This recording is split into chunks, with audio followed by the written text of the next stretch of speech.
ரொம்ப டயர்டா இருக்கு. இயற்கையான டேட்ஸ், பாதாம், பிஸ்தா, கேஷு அண்ட் ஹனி கொண்டு தயாரிக்கப்பட்ட லயன் டேட் நட் பைட்ஸ்.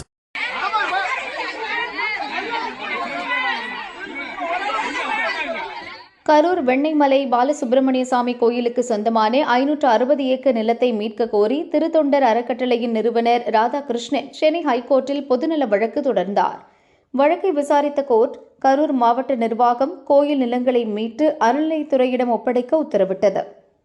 கோயில் நிலங்களை விரைந்து மீட்காவிட்டால் கரூர் கலெக்டர் மற்றும் எஸ்பி மீது நடவடிக்கை எடுக்கப்படும் எனவும் எச்சரித்தது. இதையடுத்து கோயில் நிலத்தில் குடியிருப்பவர்களின் வீடுகளுக்கு அறநிலையத்துறை சார்பில் நோட்டீஸ் அனுப்பப்பட்டு கடைகள், வீடுகளுக்கு சீல் வைக்கும் பணி தொடங்கியது. இதற்கு எதிர்ப்பு தெரிவித்து 2 நாட்களுக்கு முன் அப்பகுதியைச் சேர்ந்த மக்கள் பாலசுப்பிரமணியசாமி கோயில் முன் காத்திருப்பு போராட்டம் நடத்தினர். போராட்டத்தில் ஈடுபட்டவர்களுக்கு ஆதரவாக கரூர் காங்கிரஸ் எம்பி ஜோதிமணி, அதிமுக முன்னாள் அமைச்சர் MR விஜயபாஸ்கர் மற்றும் திமுக, பாமக, நாம் தமிழர் கட்சியினரும் போராட்டத்தில் இறங்கினர். இதனால் அதிகாரிகள் ஆக்கிரமிப்பு அகற்றும் பணியை தொடர முடியாமல் திரும்பி சென்றனர்.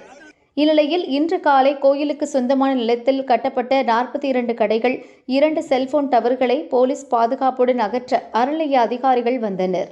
அப்போது கண்ணம்மாள் என்பவரின் வீட்டுக்கு சீல் வைக்க முயன்றபோது அவரது குடும்பத்தினர் 4 பேர் உடலில் மண்ணெண்ணெய் ஊற்றிக்கொண்டு தீக்குளிக்க முயன்றனர்.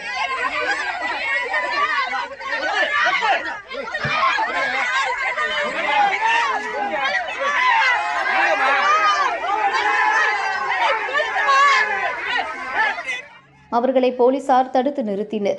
இந்த சம்பவத்தால் அப்பகுதியில் பரபரப்பு ஏற்பட்டது. தகவல் அறிந்த எம்பி ஜோதிமணி, முன்னாள் அமைச்சர் MR விஜயபாஸ்கர், திமுகவினர் உள்ளிட்ட கட்சி நிர்வாகிகளும் திரண்டு வந்து அறநிலைய மற்றும் வருவாய் அதிகாரிகளிடம் வாக்குவாதத்தில் ஈடுபட்டனர்.